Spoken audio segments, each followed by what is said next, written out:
হরে কৃষ্ণ। সেই ভগবানের কথা কিছু বলবার চেষ্টা করছি।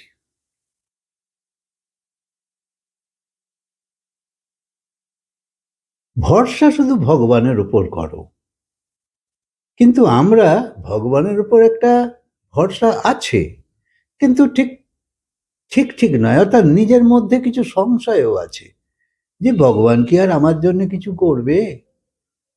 কারণ অনেকেই তো মন্দিরে গিয়ে নানা প্রার্থনা করে, কিন্তু ঠিক সেই জোর পায় না মনেতে যে যা বলে এলাম হবেই, সেইটা ভরসাটা নেই। তাই নিজের ওপর কিছু সংশয়ও থাকে।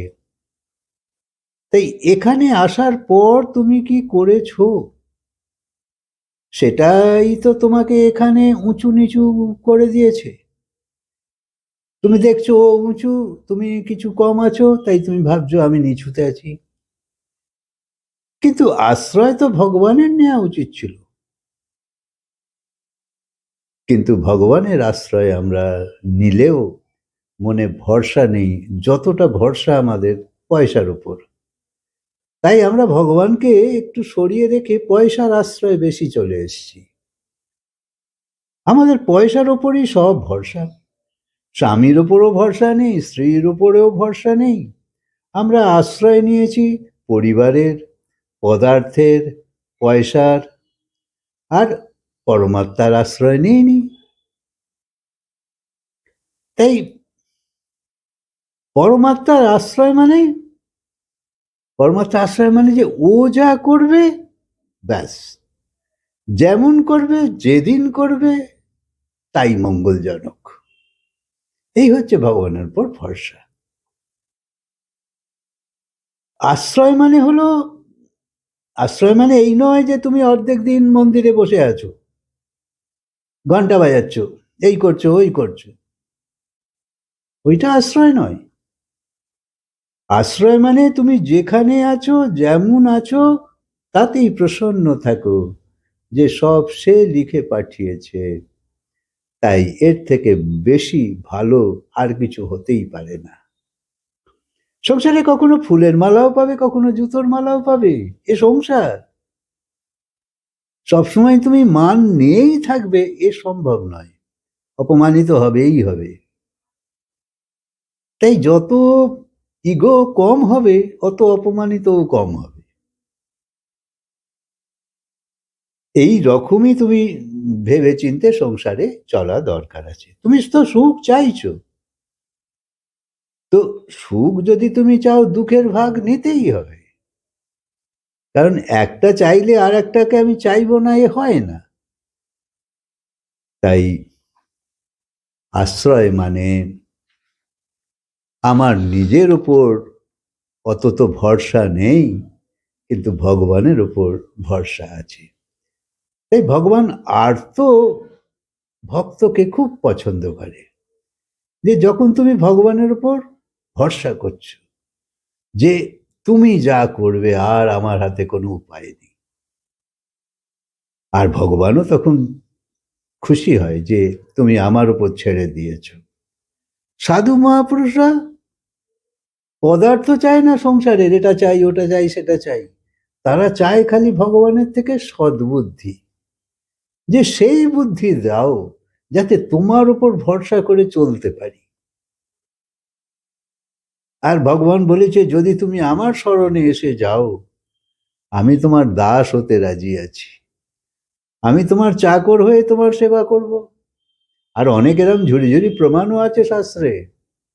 ভক্তমাল কথায় অনেক কিছু আছে যে তারা ভগবান ভক্তের জন্য কত কিছু করেছে। তাই তোমার সংকল্প শুদ্ধি, বিচার শুদ্ধি, বুদ্ধির শুদ্ধি, এ সব খুব খুব মূল্যবান জিনিস। আর এই সব ভগবান দেয়। কারণ বিচারই তো কর্মের জননী। যেমন বিচার করবে, ভাববে, যেমন বিচার করবে একরকম, কর্ম তারপর করবে।